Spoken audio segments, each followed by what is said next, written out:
What's up, y'all? One Piece One Life here, and guys, it's about that time of the year. The year is almost over, and from my estimates, we have 1, maybe 2 chapters left. And given that we just got to Elbaf and just had the reunion with Saul, I don't think any of these chapters is gonna be very, combat or power focused for at least a while, since we're still exploring. What that means is that we have all the power feats we need from this year to start judging power levels. And that means that we can do what we like to do at the end of every year, and that is the One Piece Top 30. Y'all know how it is. I'm just gonna be ranking the characters based on strength, based on where I think they genuinely are right now. And if necessary, providing some explanation as to why I put certain characters in certain places. Cause this is gonna be One Piece Top 30 2024. But guys, before we get into ranking the strongest characters, I need y'all to do something for me. Like the video, subscribe to the channel for more content just like this every week. You guys pushed me to 400 and I'm so thankful to just be a part of this community and that y'all are vibing with my videos. So let's just continue to build the community that we want. To that end, share it around with all your friends who love the series. Let's get it going. Oh, and don't forget, make sure to subscribe to me and my boys over at CSY. We are almost at 2.5K. Now, as always, when you do some type of thing like this, you gotta have, some ground rules. The first and most important, honestly, is that, guys, this is my list, okay? Everything here is subjective based on what I think just makes sense in my head. If you disagree with me, you're definitely allowed to do that. But please, for the love of Nika, be respectful. The second thing to note is that I base my rankings off of all around just combat power, not just how strong your devil fruit is, how strong your haki is, how strong your, physical punching is.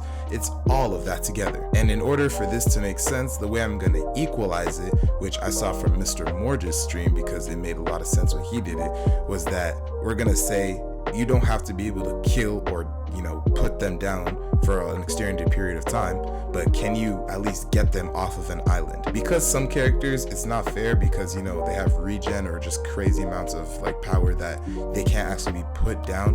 Would you at least be able to send them off of an island if need be? Lastly, we'll go over categories of characters that won't be on the list. They have to be known to be alive from the last time that we saw them. That means obviously we can't include dead characters like Whitebeard, Roger, Odin, but that also means that people whose fates are currently left in the air, like Kid, will not be on the list. Thank God I don't want to rank Kid. The last rule that I personally have is that I don't like to rank characters that we don't have actual shown feats for, just because if we don't have feats for them, what are we comparing? I'm sure that Kong is really strong, but no one's putting Kong in their top 30 until we see something from Kong to suggest that he would be at that level. Oh, another rule that I forgot to add is that I'm not going to be ranking the Seraphim because I genuinely just do not know where to put them. I'm so serious. Before we begin, I just want to start off listing some quick honorable mentions of people who I think just barely missed the list. So my honorable mentions in ascending order of power, we got Lucci, Dorian Bragi as a combined slot, Jinbei, Kobe, and Boa Hancock. And somewhere down there, I even want to include Sulong Beppo. I know I had to be objective, but for the agenda, Sulong Beppo is in my top 30. Now I'm gonna go by 5s here just to make this easier for myself in explaining, which means that we can finally start off with number 30, Crocodile, number 29, Doflamingo, number 28, Trafalgar Law, number 27, Sabo, and number 26, Katakuri. Now I know a lot of people have Crocodile being, maybe slightly higher than this because he's equating to, I guess, the Cross Guild's version of the Yonko Commander 1. But, this is where most of my Yonko Commander 1s are anyway, so I'll just put him here. Because keep in mind, he lost to a pre-gear, pre-hockey Luffy. Right now, Doflamingo's over him only because Doflamingo knows Awakening. If not, I'll probably still keep Crocodile above him. And honestly, with Crocodile becoming more prominent in the story, I wouldn't be surprised if he himself found his Awakening. Then I have Sabo, and I don't think Sabo can go any higher than here just because he doesn't have any feats that I think are putting him above anyone else that's gonna appear on this list, which means as of the moment, Katakuri is stronger than him. Note that I made a mistake. I actually swapped Sabo and Law's places, so Sabo is actually 28 and Law is 27. Law did go toe-to-toe with Blackbeard, who is supposedly Emperor level, so that has to account for something. And Law is strong. We all know that he and Kid together didn't do that much to Big Mom, and it was really the TNT. And then I have Katakuri at the top of this lower section. Now at 25, I have King. At 24, Marco, 23 is Sanji, 22 is Yamato, and something that may surprise a lot of people, I have Loki at 21. Now I know King and Katakuri has always been a debate as far back as whenever we saw King fight.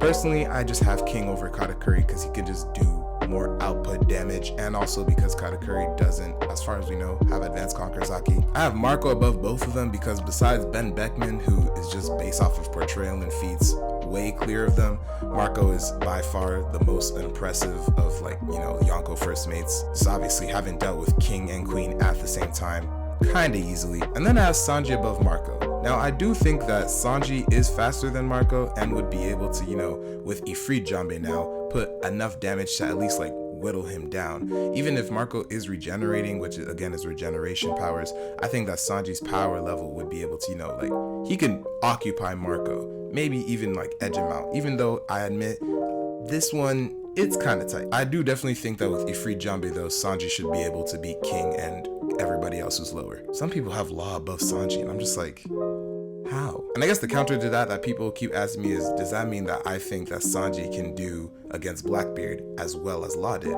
And to that I say, against current Blackbeard, yeah. First of all, Law was even at a bigger disadvantage because Blackbeard's powers could actually turn off Law's powers. Sanji doesn't have that problem because he doesn't have a Devil Fruit. He's massively faster than Blackbeard, and Ifrit Jambe is gonna hurt like hell, no memories. So yeah, I think that this is a good place for Sanji. Now before Loki was revealed, I would have said that the only difference in my mind between Zoro and Sanji is about a Yamato's worth of difference, which is still like a decent amount, but you know, a difference. And Yamato's here because she's not only able to go relative with Kaido, she's also has advanced Conqueror's Haki, which of course is just gonna put her on a different scale. Now at number 21 I have Loki, and listen, I already know I'm breaking my rule of not having anybody who we haven't seen any actual feats from based on portrayal, but I'm just gonna say it. Based on portrayal, Loki has to be up there. Fact A, Loki has a legendary Devil Fruit that he himself believes would be able to eliminate any pirate crew. And as he has no reason really to lie to Luffy at this stage, that means that he believes his power is strong enough to take out Shanks or Blackbeard. Do I think he can do that? Maybe not. But do I think that he can significantly damage them? Maybe. Fact 2. Loki is the strongest giant we've seen in the story period, which is supported by fact 3, which is that it took every single warrior on Elbaf coming together as a force just to tie him down, not even defeat him. So I think once Loki gets freed, probably sometime next year, and we see what he can really do, that's when things are gonna get crazy. And who knows, maybe he'll even move higher. So that deals with the 20s, and I think that basically closes out the Yonko Commander 1 tier, which allows us to get into the top 20. So starting us off at number 20, we have Zoro. At number 19, we have Green Bull. Number 18 is going to be Shepherd Jupiter. Number 17 is Fujitora, and number 16 is Kizaru. Now Zoro, I think, is just slightly above the Yonko Commander 1 tier that everybody else is on, just because of the strength that he has to be able to scar Kaido, to be able to use, you know, advanced Conqueror's Haki, clash with Venus Juro, who's much higher on the list, and his goal is Mihawk. I just think that Zoro is supposed to be portrayed just slightly above these guys. Next I have Green Bull down here, by far the worst of the Admiral tier, but also keep in mind he was packing up some pretty strong characters just casually. Off-screened Weevil, basically off-screened King and Queen. And I hate the argument about how King and Queen were weakened, because even if that was true, the fact of the matter is that Green Bull was able to pierce through a Lunarian defense, something that not that many people are able to do. People try to argue that, oh, but King was weakened because he was wearing the Sea Stone handcuffs. That has nothing to do with his actual Lunarian durability. That only turns off the durability that he gets from his Pteranodon fruit. But his own personal durability from just being the Lunarian race, and Green Bull was able to easily puncture that. Not to mention, let's not act like Green Bull wasn't going crazy on Wano before Shanks got there, because he was fighting a 9v1 and is able to easily counter something that would obviously be his main weakness. So as much as Green Bull gets flack for the whole getting scared by Shanks incident, including by me, because at the end of the day, it is embarrassing. I even put it in my most disrespectful moments video. But you gotta remember that also, that's Shanks, and before that, Green Bull had a pretty decent showing. Now Jupiter is gonna go slightly above Green Bull here. Jupiter is by far the worst of the Gorosei, just from what we've seen on Egghead. He literally didn't do anything. And I know that complaint was happening about Saturn too, but A, Saturn's dead, so we don't gotta talk about him, and B, Saturn at least was like doing something before the rest of the Gorosei got there, and was still like at least making changes. Jupiter literally had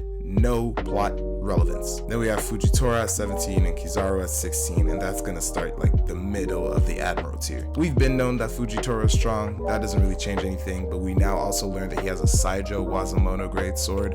Yeah. And then everything that Kizaru's shown us on Egghead, he's very strong, no one can deny that. We just need to see what his awakening allows him to do. Continuing on with the list, at number 15 we have Ben Beckman, at number 14 we have Sengoku, number 13 is going to be Rayleigh, number 12 is where I have Blackbeard, and number 11 I have Kuzan. Now I know this is where things are going to start to get tough for people. Beckman, Sengoku, and Rayleigh, I just put that as the general like strong old man tier, which I put that as slightly above mid admiral but below like those real stronger admirals. That's where I have them. Wherever I put Blackbeard, Rayleigh can't be too far just because of the fact that Rayleigh literally was able to scare off Blackbeard just off of reputation alone. And even though Rayleigh did say, I will lose to Blackbeard if we fought straight up, Blackbeard at the same time also thought, wow, it's not worth it trying to fight him. That's one of the reasons Blackbeard's at 12. Let's address the others. Huffing and puffing against Trafalgar Law, somebody you should as a Yonko be clearly above. And keep in mind that they were essentially jumping Law because Law's crew for all intents and purposes are useless. And then him and all of the half crew that were there got swatted by Sulong Beppo. And then everything we know with Aokiji, I have to put Kuzan higher than him. Even though Kuzan is part of his crew now, Kuzan already showed us that he's higher than Blackbeard when he froze his entire crew. Kuzan consistently was like, yo, listen, if you want to scrap me, we can go right now. I promise you, you won't win. And I just don't see a situation where Blackbeard as of right now is beating Kuzan based off of what we just saw in those feats. Keep in mind also, Kuzan is this high because not only is he relative to Akainu who's coming up, but he also fought with Garp. Even though I still believe Garp is stronger than him, he was going blow for blow, which to be clear, I don't think Blackbeard can do. And so because of that, we have Blackbeard at 12, Kuzan at 11. Now, getting into the top 10. At number 10, we have Akainu. Number 9, we have Garp. Number 8, we have Mars. Number 7, we have Nostro. And number 6, Warcury. Now Akainu at 10, I always put Akainu one place above Aokiji no matter where they are, just because, you know, the whole dynamic between the two of them and fighting for all those days to be the fleet admiral and blah blah blah. And I do think that Akainu actually has the potential to be stronger, but he needs a power up in order to do that. Like, we haven't seen anything from him in 2 years. So to say that just because of narrative importance he can be put up there, at the same time there's so many enemies right now that he may not be up there. Now at 9 we have Garp. I definitely think that Garp at this stage is still stronger than Akainu from what we know, because listen, I don't care what people say, Akainu isn't taking 2 galaxy impacts straight to the face and surviving. I'm sorry. Galaxy impact atomized a whole section of an entire island, and you want him to do that same damage output on Akainu's body? In addition, we all know that Garp is just a beast. He had to be in the top 10. He was fighting the second strongest admiral we've ever seen, on top of having to protect Kobe and all the other sword members who are around him, on top of fighting half of a Yonko's entire commander crew at the same time. And I just think there can't be an argument for Garp not being in the top 10, because even if you want to say that his stamina doesn't hold up in a grudge deathmatch, just remember that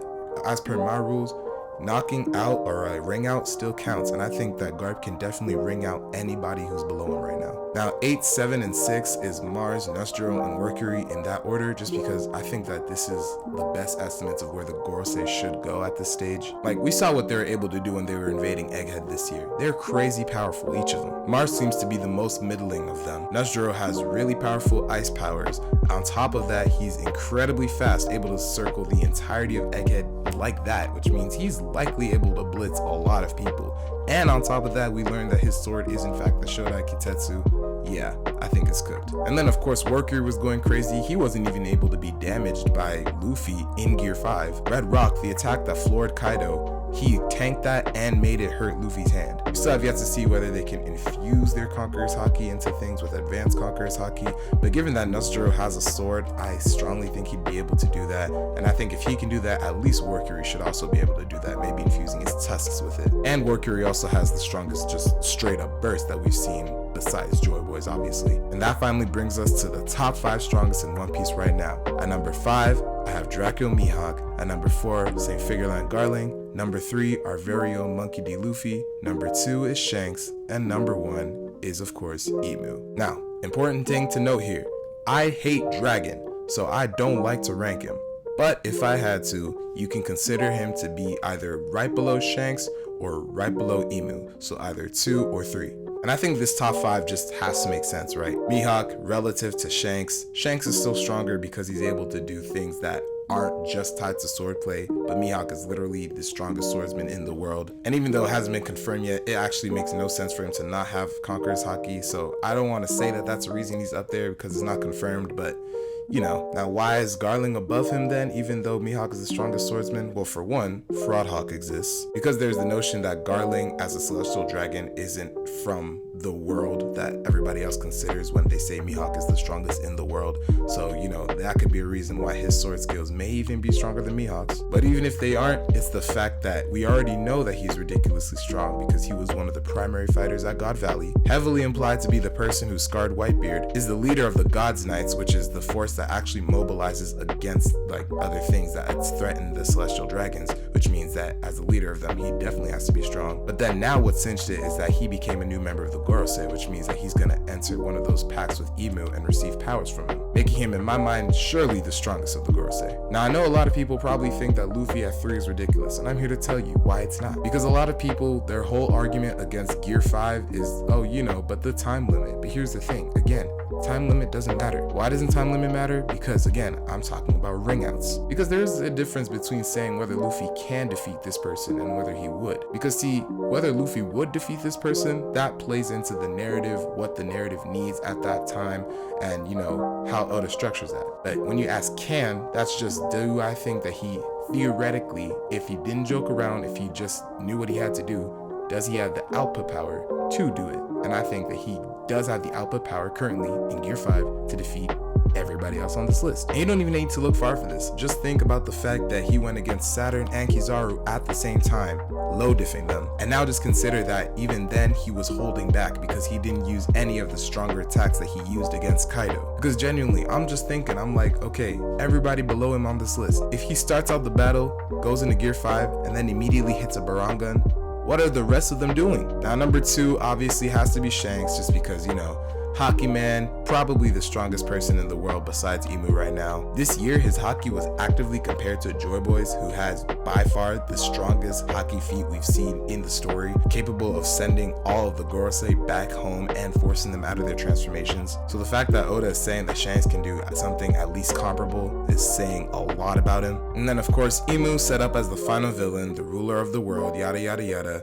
Now that we know that he's a combatant, he has to be the strongest. Shadow powers that far eclipse the Gorosei are afraid of them. Just makes sense. So there we go, guys. That's my personal top 30 for the end of this year. I'm probably gonna have a screen just summarizing them all again, but I want to know, what do y'all think about it? Is there anyone in the top 30 that you think that I've left off? Or you think that there are people on there that should have their places switched? I'm definitely interested in seeing how other people rank these and why. So if you're gonna rank them in the comments, please give me reasons as to why, and I'll consider it. That's the end of this video, y'all, but please, before we go, like the video, subscribe to the channel for more One Piece content just like this, and share it around with all your friends who love the series. Remember, I'm trying to build a community, but I need your help to do it. Well, that's gonna be all for me. I'll catch you on the next one, and always remember, one piece, one life. Now I'm going home for the vacation, so I need to pack.